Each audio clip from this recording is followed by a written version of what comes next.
Hey, my name is Sandra and I'm with Two-Way Direct. Today I'm going to show you how to install a belt clip on a Hytera radio. All you'll need is the Hytera radio, the belt clip, and a screwdriver. So the easiest way to actually do this is to remove the battery first. So make sure your radio is turned off. We'll remove the battery from the bottom by pulling the latch. And next we will get the screwdriver and remove the screws from the radio.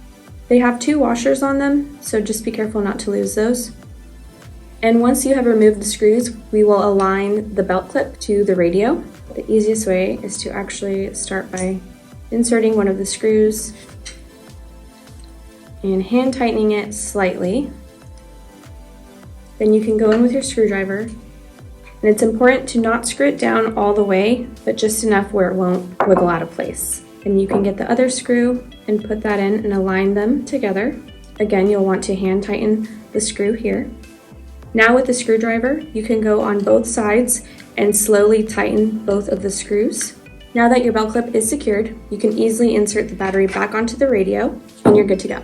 For more Hytera radios and their accessories, visit our website at twowaydirect.com or give us a call at 888-742-5893. For more tips and tricks, make sure to subscribe. Thanks, guys.